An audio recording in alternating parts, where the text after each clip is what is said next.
लेकिन आने वाला दिन में एक बात जरूर मोदी को याद रखना चाहिए, अभी से डर रहा है हमको अरेस्ट करेगा, अभिषेक को अरेस्ट करेगा। अरे करो ना, कितना अरेस्ट करने का, कितना कारागार है, कितना जेल है, करके से देखो।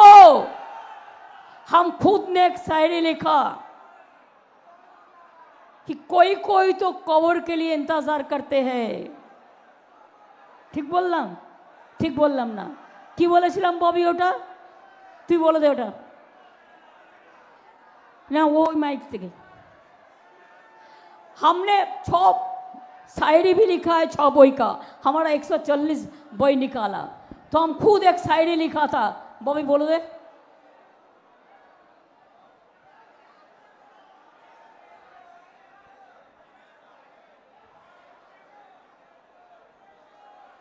तो आप कब्र से डरते हो और कफन मेरा इंतजार करता है। मैंने लिखा था कोई कोई तो कब्र से डरते हैं और हम तो हमके लिए कफन इंतजार करते हैं। हम ऐसा लड़ते हैं, हम लड़ाई कभी नहीं छोड़ेंगे। শায়রিটা তাহলে কে লিখেছিলেন? উনি সত্যিই কি নিজে লিখেছিলেন নাকি ববি হাকিম লিখে দিয়েছিলেন? ববি হাকিমের মনে আছে আর উনি নিজে লিখেছিলেন বলছেন নিজেরই মনে নেই। ববি হাকিমকে মাইক ধরে বলতে হচ্ছে, তারপর উনি সেটাকে রিপিট করছেন। তো তাহলে অ্যাকচুয়ালি শায়রিটা কে লিখেছিলেন? আর যিনি হিন্দিটাই ঠিক মতো করে বলতে পারেন না, তিনি শায়রি লিখেছিলেন এবং বললেন যে কি 6 বই না বই না কি বললেন না, এত আর কি শায়রি লিখেছেন। তো ভাবতে অবাক লাগছে যে যিনি হিন্দিটাই ঠিক মতো করে বলতে পারেন না, তিনি এত শায়রি লিখেছেন, আবার লিখেছেন নিজেই মনে করতে পারছেন না, নিজেই বলতে পারছেন না, উল্টো পাল্টা বলছেন, যার অর্থ উল্টো হয়ে যায়। সেটা ববি হাকিমকে বলে দিতে হচ্ছে। ববি হাকিম বলে দেওয়ার পরে ছোট্ট শায়রি, এটা যে কেউ একবার শুনলে মুখস্থ হয়ে যাওয়ার কথা, সেটাও ওনার মনে নেই, সেটা ববি হাকিমকে বলে দিতে হচ্ছে, তারপরে উনি রিপিট করছেন। তো সেই জন্যই আমার মনে প্রশ্ন, উনি যা বোঝেন এই ভাষা, তাতে করে সত্যিই কি উনি শায়রি লিখেছেন? এই প্রশ্ন আমার মনে আরো বেশি করে জাগছে এই জন্য, কারণ আমি কদিন আগে কাঁথিতে গিয়েছিলাম ভোটের সময়ে। কাঁথিতে শিশির অধিকারীর বা এই শুভেন্দু অধিকারী, যাদের নাম আপনারা শোনেন, তাদের বাড়িতে আমি গিয়েছিলাম। তো সেখানে গিয়ে শিশির অধিকারীর একটা আমি ইন্টারভিউ করেছিলাম। শুনবেন, ওই ইন্টারভিউটা কিন্তু খুব ভালো হয়েছিল। আপনারা হয়তো অনেকেই শোনেননি। ইন্টারভিউ অনেক কিছু জানতে পারবেন, খুব ভালো একটা ইন্টারভিউ হয়েছিল। তো ওখানে আমি একটা প্রশ্ন করেছিলাম যে এই যে মুখ্যমন্ত্রী বলেন আমি এত বই লিখেছি, এত গান লিখেছি, আপনি তো অনেকদিন ধরে ওনার সঙ্গে রাজনীতি করেছেন, তো সত্যি কি উনি এসব বইটই লিখেছেন?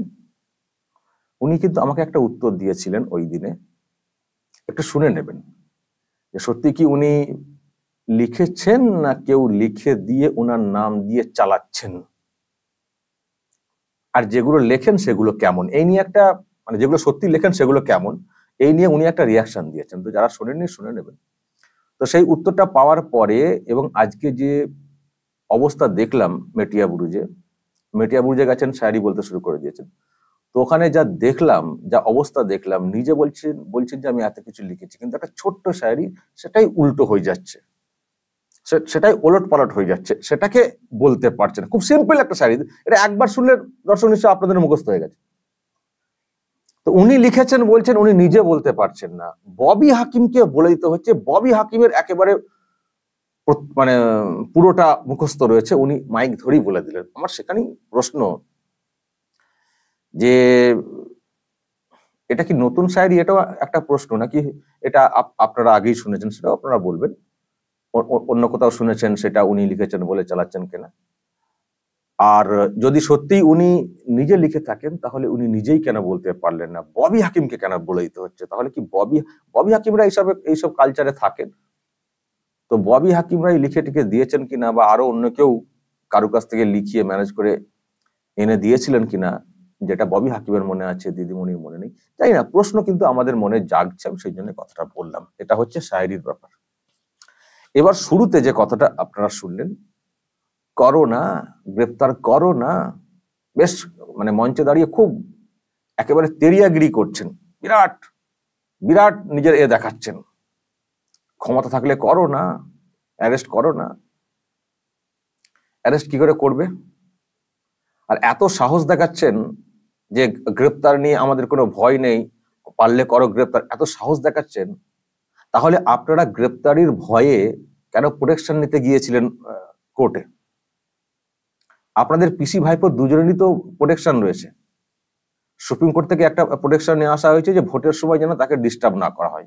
তো এই সময় কি করে তাকে ডিস্টার্ব করবে বা গ্রেপ্তার করবে? আর আপনিও ওই একই ভোটের সময় অ্যারেস্ট হয়ে যাবে মন্ত্রিসভা, তাহলে কি করে চলবে বলে চাকরিতে মানে যেটা মন্ত্রিসভাতে যেটা প্রস্তাব পাস অযোগ্যদের চাকরি বাঁচানোর জন্য, যেটা নিয়ে এনকোয়ারির অর্ডার দিয়েছে কলকাতা হাইকোর্টের ডিভিশন বেঞ্চ, যেটা নিয়ে সুপ্রিম কোর্টে আপনারা গিয়েছিলেন রক্ষা কবচের জন্য, স্টে নেওয়ার জন্য।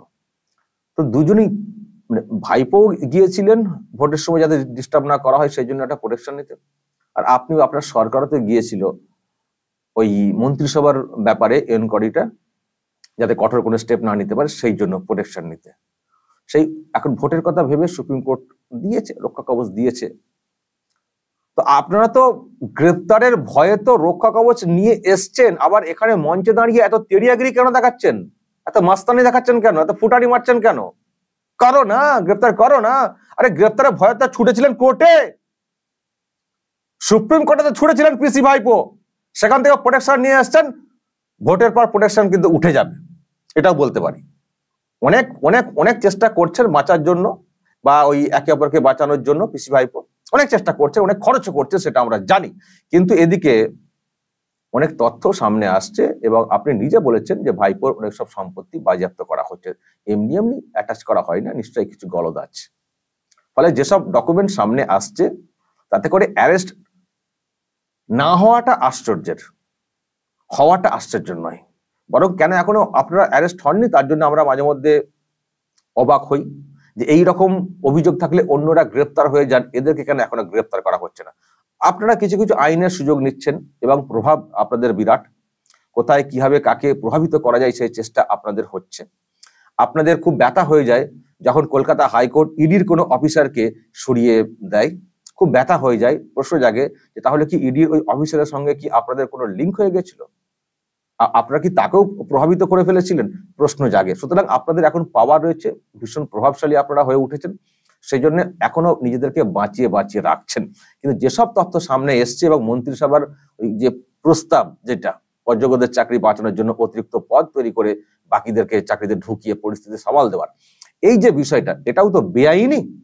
এটা নিয়ে তো এনকোয়ারির অর্ডার হয়ে গেছে অলরেডি, এখন ভোটের সময় হয়তো স্টে অবস্থায় রয়েছে, 16 জুলাই আবার হিয়ারিং রয়েছে। সুতরাং এগুলো সব স্টে, মানে যাতে করে গ্রেপ্তার না হয়ে যান। গ্রেপ্তারের আতঙ্কে ভুগছিলেন আপনি, আজকে ফুটানি করছেন মিডিয়া বুড়িতে দাঁড়িয়ে, বিরাট পাওয়ার দেখাচ্ছেন, গ্রেপ্তারের আতঙ্কে তো ভুগছিলেন। এই যে 26,000 যে চাকরি বাতিল হয়ে গেছিল, ডিভিশন বেঞ্চ যেটা করে দিয়েছিল, তাদের চাকরিতে স্টে আনার থেকে আপনাদের মন্ত্রিসভার বিরুদ্ধে যাতে কোনো ব্যবস্থা না হয়, এনকোয়ারি যাতে কন্টিনিউ হয়, তার জন্য তো বহুবার কান্নাকাটি করেছেন আপনাদের আইনজীবীকে দিয়ে সুপ্রিম কোর্টের সামনে। এগুলো কি বাংলার মানুষকে জানেন না? আমি জানি না মিডিয়া বুড়িদের মানুষগুলো জানেন কিনা, যেখানে অনেক বক্তব্য রেখেছেন। জানলে পরিষ্কার বলা উচিত যে আপনি এখানে ফুটানি মারছেন, তাহলে কেন সুপ্রিম কোর্টে ছুটেছিলেন আমাদেরকে বাঁচান হুজুর, বাঁচান হুজুর, এক্ষুনি গ্রেপ্তার করে দেবে, এক্ষুনি গোটা মন্ত্রিসভা গ্রেপ্তার করে দেবে। কেন এসব করতে গিয়েছিলেন সুপ্রিম কোর্টে এত খরচা করে? যদি এত মাস্তানি দেখাতে পারেন মঞ্চে দাঁড়িয়ে, কই আপনাদের সাহস? নিজেরাই তো গ্রেপ্তারে আতঙ্কে ভুগছেন এবং আদালতে আদালতে ছুটছেন, আর এখানে এসে মঞ্চে দাঁড়িয়ে মাস্তানি মারছেন, ফুটানি মারছেন। দেখবো শেষ পর্যন্ত আপনারা কতটা বাঁচতে পারেন। যে অন্যায়ের অভিযোগ এসছে, যে দুর্নীতি সামনে এসছে, এবং এসএসসি নিজে যেটা স্বীকার করেছে, এত ইল্লিগাল, এত বিতর্কিত চাকরি, সেখানে সরকারের প্রধান হিসেবে আপনার তো গ্রেপ্তার হওয়াটা উচিত। অরবিন্দ কেজরিওয়াল দিল্লির মুখ্যমন্ত্রী, তাকে যদি একটা কোনো পলিসিগত ত্রুটির কারণে, দুর্নীতির কারণে যদি তাকে গ্রেপ্তার হতে হয়, আপনার গ্রেপ্তার তো আরো বেশি হওয়া উচিত, আরো বেশি হওয়া উচিত। এ তো নিশ্চিত ব্যাপার। এখন প্রভাব খাটিয়ে চলছেন, আর আপনি যেহেতু মহিলা খানিকটা অ্যাডভান্টেজ পাচ্ছেন, দেখা যাক না, পাওয়ারটা আপনাদের কেটে যাক না, এই লোকসভা ভোটে মানুষ একটু জবাবটা দিয়ে দিক না যে আপনাদের ক্ষমতা উল্টে যাচ্ছে, একটু জবাবটা দিয়ে দিক। তারপর দেখবো আপনাদের কথা কতজন শোনেন প্রভাব খাটানোর ক্ষেত্রে, বা আপনারা কত খরচা করে এই বারবার সুপ্রিম কোর্টে ছুটতে পারেন, দেখবো তো। শুধু মানুষ একটু রায়টা এই লোকসভা ভোটে দিয়ে দিন না, একটু একটু ক্যাচ করে একটা দিয়ে দিন না মানুষ, তারপর বুঝবো কত দম কত আওয়াজ।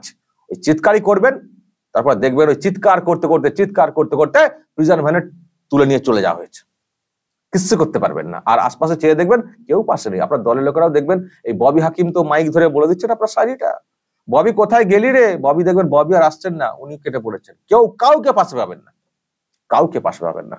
আমরাও তো আপনার দলের অন্দরের খবর তো আমরাও কিছু কেমন জানি তো, কিভাবে দলটা চলছে, কারা কিভাবে ক্ষমতা ভোগ করছেন জানি তো, এবং দলের অভ্যন্তরে কি ক্ষোভ তৈরি হয়েছে জানি তো। শুধু পাওয়ারটা একটু কাট হওয়ার অপেক্ষা, আর আপনাদেরকে একটু ধরার অপেক্ষা। দেখবেন আশপাশে তাকিয়ে কেউ নেই। সঙ্গী হবে ওই হাওয়াই চটি, যদি সেফটি পিন থাকে সেই সময় ওই সেফটি পিনটা, আর দেখবেন কিছু নেই। দর্শক কি বলবেন? যদি এই নিয়ে আপনাদের কিছু বলার থাকে বা শায়ারি নিয়ে যদি কিছু বলার থাকে অবশ্যই বলবেন, কমেন্ট বক্সে নজর রাখবেন আরামবাগ টিভিতে।